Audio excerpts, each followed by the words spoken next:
or last year?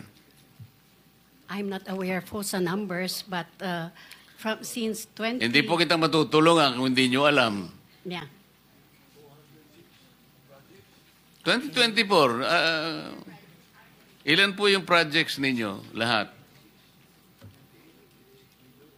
Sa flood control projects po, from 2022 to 2024... Hindi nga 2024 lang, para sandali lang tayo.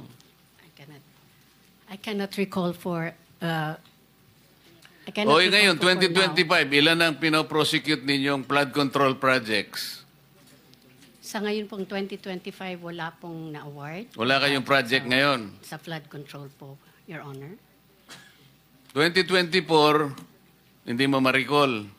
Yes, what I prepared is only from 2022 to 2025 that we have 58 flood control projects po, Your Honor. Were you able to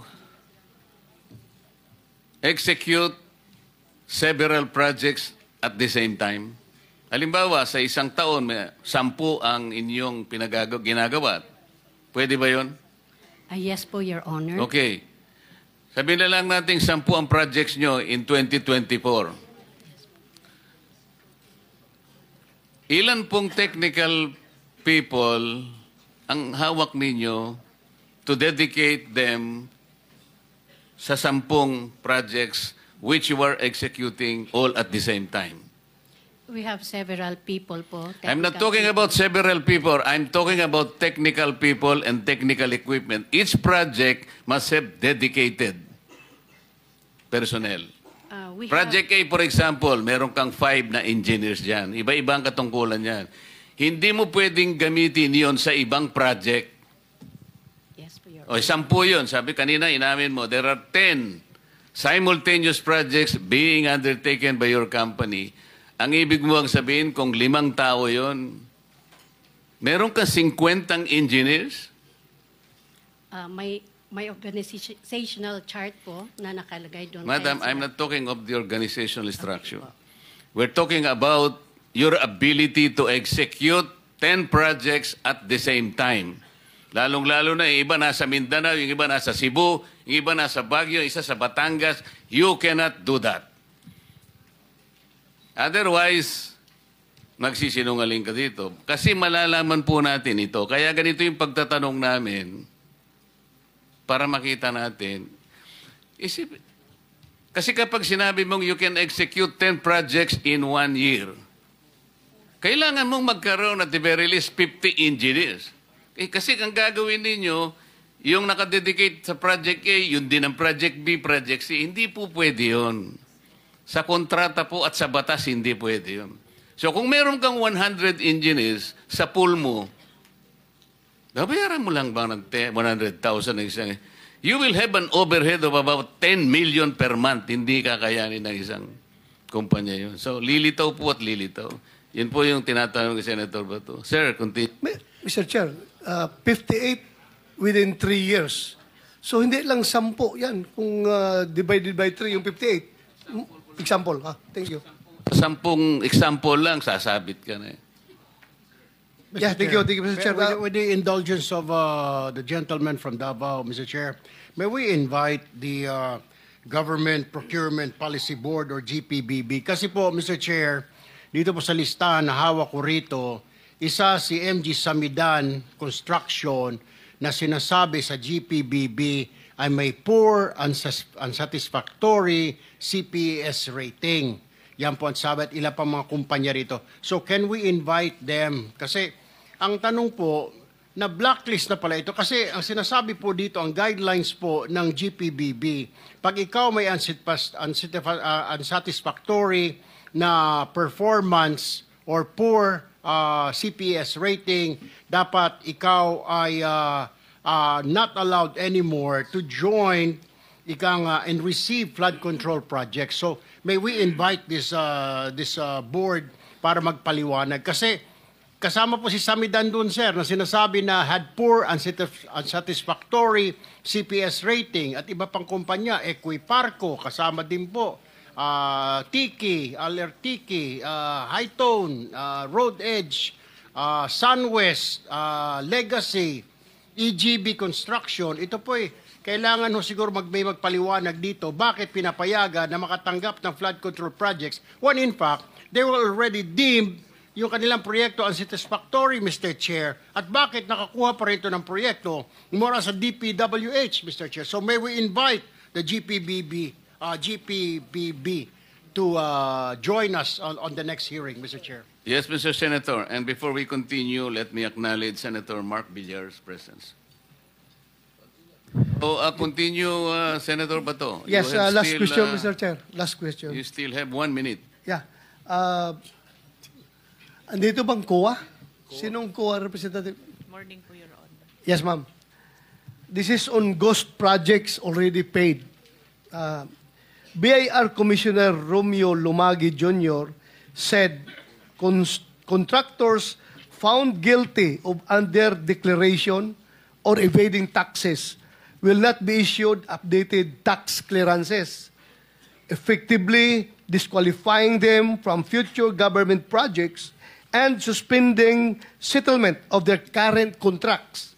He addressed reports on ghost flood control projects, which the government had fully paid for and declared as completed, but which, upon subsequent verification and validation, were discovered to have never been actually constructed or physically undertaken. Malinaw na sa BIR report na ito na may mga proyektong fully paid pero hindi naman ginawa. Paano nakakalusot ito sa inyong post-audit at bakit hindi kaagad nakikita bago ma-release ang final payment? Can you respond to that, Mr. Chair? Your Honor, the audit team or the audit teams under the DPWH has already issued notices of disallowances based on the absence or non-submission of the disbursement vouchers and dun din po sa mga may technical deficiencies noted by the audit teams po. Yun nga. Itong mga project na ito nga, na verified, validated, na ghost projects talaga, hindi ginawa. So ano nga ang papel ng COA dito? Hindi ninyo ito nakita. Sabi mo, granting na post-audit ginawa ninyo. Yes po. Pero ito fully paid na eh.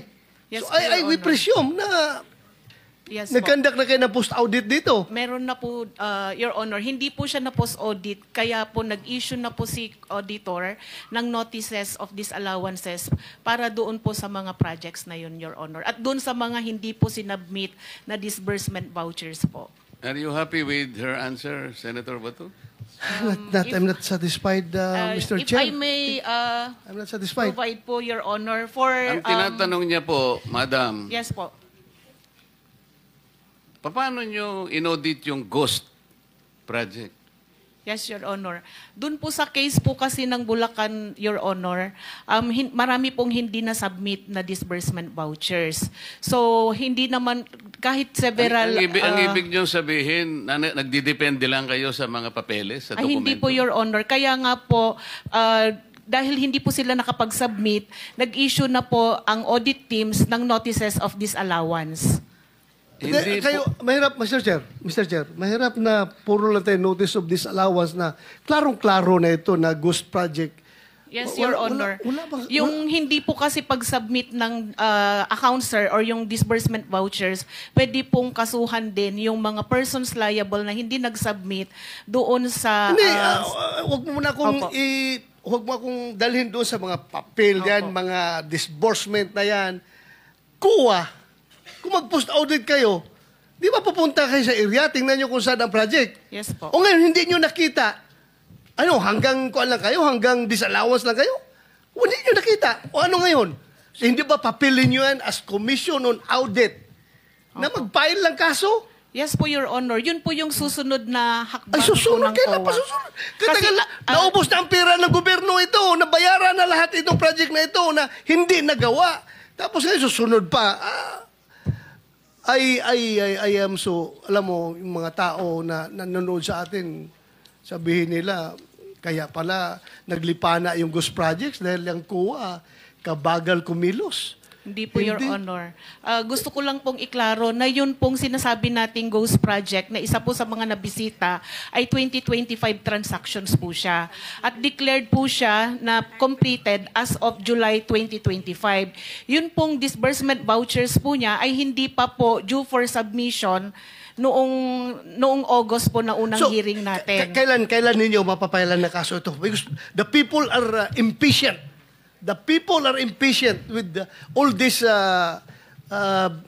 corruption na Yes, nangyari. Your Honor. Kailan nyo ipapile? Can you give us a Ganito po siya, definite Your Honor. answer? Opo. Ganito po siya. Di ba po kasama po siya doon sa ating special audit. Sa ngayon po, fina-finalize po yung audit highlights natin sa special audit. Doon po sa audit highlights, alam mo, yung yes, Your Honor. mga tao Opo. nakikinig sa atin Yes ngayon, po. hindi pasok sa utak nila yung special, regular audit or what. Yes po. Ang tanong ko sa iyo, kailan nyo tumapailan ng kaso? The soonest possible time po, Your Honor. What is the soonest time? Dahil i-issue po ngayon yung ating Kaya, what is the soonest time? Estimate. this month po, Your Honor. This month. Opo. Mapailan nyo ito ng kaso? Opo. Ngayon, sino ang pwede nyo papailan ng kaso? Sir, based po doon sa audit, sir, yung mga yung mga persons liable po, pwede pong management officials ng DPWH at ganun din po yung mga contractors po. Mr. Chair, So this month, Interjection, Mr. Chair. if I may. Excuse me. Akala ko ba meron time limit dito? Kasi marami pang mga nakapila. 1, 2, 3, 4, 5. And then by 2 o'clock, ano na tayo, adjourn. So, As a matter of fact, your paano 5 pa natin minutes, sir, is finished already. So, okay. thank you. But Thank you, may Mr. Chair. I interject with the indulgence of Senator Bato, Mr. Chairman? If I may, in the same topic, Mr. Chairman, with regard to COA reports, Mr. Chairman, if I may, just a few queries, Mr. Chair. Where is Yeah. na? Kasi Yes, nakalinya Mr. yung Chairman, mga- because I heard, because I'm sure a lot of our people are listening and watching. Very interesting yung ni-raise ni Senator Bato. Ma'am, from COA, what's the difference between fraud audit and yung audit highlights? At binabanggit nyo, matatapos na po ito. Is that correct? Because that's the reason why the chairperson of COA is not here today, because he's finalizing it today. Am I correct, ma'am? Your Honor, opo. Yung fraud audit po, ang result po ng kanyang, or report po na lalabas, ay yung pong audit highlights po natin. The audit highlights would contain the significant or yung key takeaways po doon sa ating fraud audit, wherein the nature of the alleged fraud and the persons liable, at saka yung mga gathered po na evidence, ang lalamanin po ng ating highlights. Kailangan po ng due process, sir, kailangan po munang ipareceive doon sa mga persons liable para po mag-comment po sila at magbigay din po ng kanilang panig. Yes, now I understand, okay? So, si Senator Bato, tinatanong niya yun, dun sa audit highlights, dun makikita yung nature ng alleged fraud, yung evidence gathered, and the parties involved. Am I correct? So, matatapos na po yan. Mr. Chairman, if I may respectfully move that we subpoena itong binabanggit ng ating guest from COA, yung matatapos nila na fraud highlights, immediately i-furnish ng copy itong Blue Ribbon committee, even, Mr. Chairman, even while awaiting the response of the respondents. And also, once they responded, Mr. Chairman, we'd also like to subpoena the copies of the responses of the respondents as soon as they are submitted to COA. I so move, Mr. Chair. Mr. Chair, Mr. Chair, excuse me. Mr. Chair, because the last time I was here, I was only allowed 2 questions by you.